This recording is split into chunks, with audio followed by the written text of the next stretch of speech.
And Federal Minister of Labour Steven Mackinnon joins me now. And Minister, thank you very much for joining us.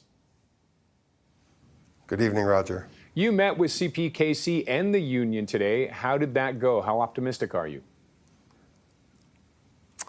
Well, the parties are at work here in Calgary. They are crunching through a great number of issues. One of the things you learn about this business is it's been around for a long time.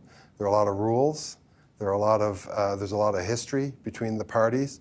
The issues remain significant, but the parties are still at the table, and we are making sure that they are focused on trying to get a deal. You know, who's counting on this?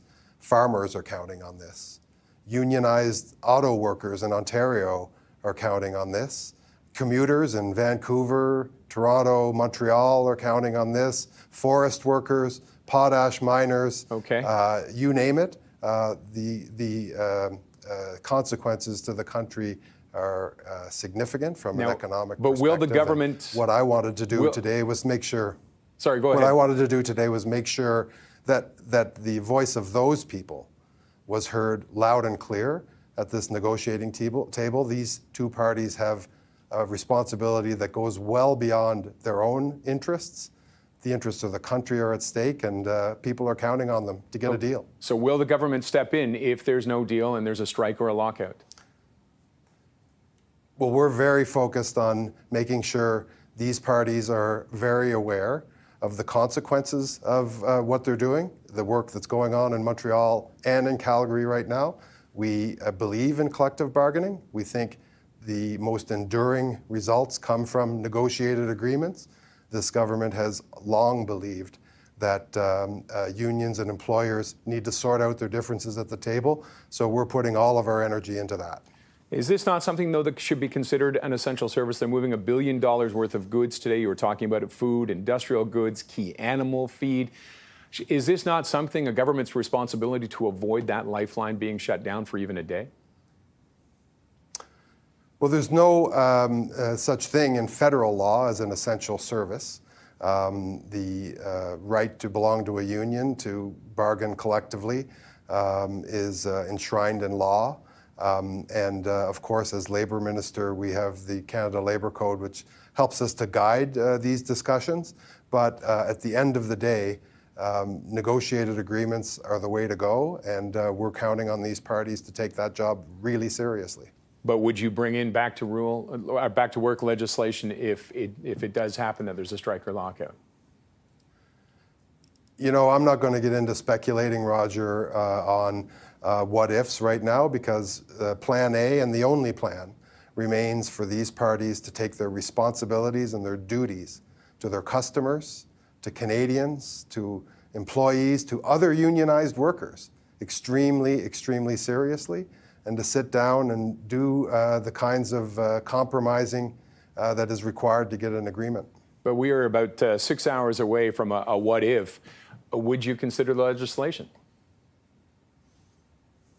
Well, Parliament is not sitting right now, and again, I'm not going to get into what ifs. Suffice to say that I have spent a lot of time speaking with businesses, with employees, with commuters, with provincial governments. I met today with Premier Smith, I met Premier Moe today, spoke with my Quebec counterpart today, and yesterday my Ontario counterpart, and I stay in touch with folks across the country. Suffice to say that I'm gathering evidence about the impacts on Canadians, but it should be very obvious that two national railways shutting down would have significant consequences for the people of this country, and that's something that obviously the Government of Canada cannot and won't ignore.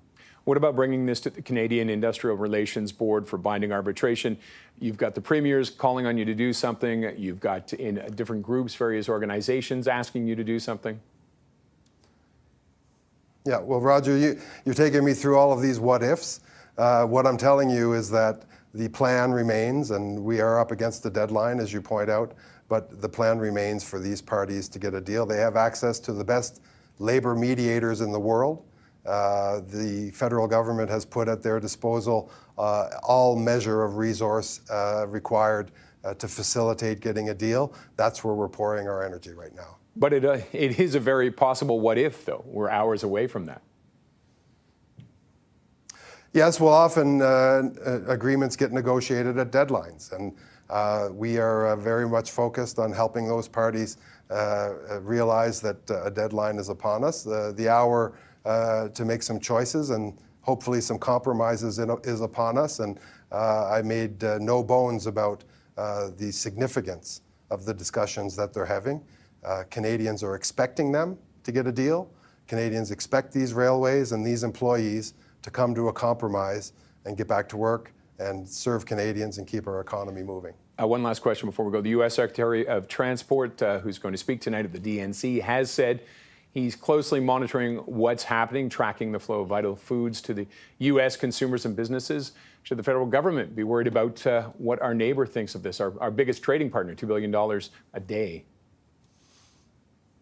Yeah, of course, the United States is following this closely, as they would when you understand that fully 1/3, approximately, of everything that goes on rail in Canada is going to the United States. So this has a major impact on North American supply chains, on export businesses, on people who've made investments and the employees that support the people who have made those investments. So we know that they are following the situation closely, and we're in close touch with them. Okay, Minister, thank you very much for your time.